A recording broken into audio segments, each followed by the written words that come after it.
What's up, YouTube? Today we're going to go over how to use a VLOOKUP in Google Sheets. So the great thing about this is it's pretty similar to Excel. It's not the exact same, but it's close. So for those of you that don't know, a VLOOKUP is when you're going to take one item of data. In this case, we're going to use the date. It's on the left here, and you can use that to look up anything on the right. So let's say we wanted to find the sales for January 1st. All we would do equals VLOOKUP, vertical lookup. Then what are you going to search for?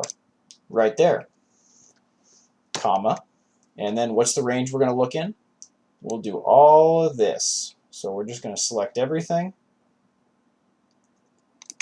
and then we'll just hit F4 because that adds these dollar signs, and what that's going to do is make the reference absolute. So if we had this for 10 different dates, we could just copy this formula down and it wouldn't have any problems. Now, how many do we want to go over? We want the sales. So that's going to be, we need to pick our column numbers. How many columns will we go to the right?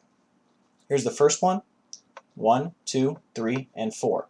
So we're going to enter 4, comma, and do you want it to be exact or do you want it to be approximate? We want it exact, so we want it to find January 1st, 21, January 1st, 21. We don't want it to say, it's close enough, and maybe we get the second or the third.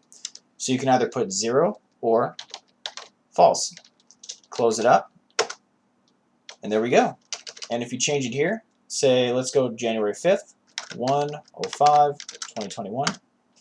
There it is. So we check here. The 5th of January, you see that it is 369.15, 369.15. So we can do it with other things too. Sales, profit. We'll do it one more time. Equals VLOOKUP. Click it there.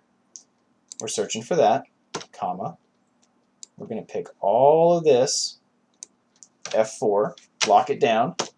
Just think F4 is money. That way your reference is going to change. It's solid, it's money, you're good to go.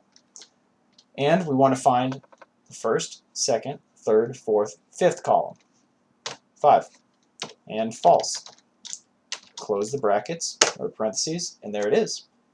Then if we change it here, let's say March 1st, 2021, it updates. March, let's see, we've got a lot of firsts there. Let's go with February 8th, 2021. There you go. Congrats, you can now do a VLOOKUP in Google Sheets.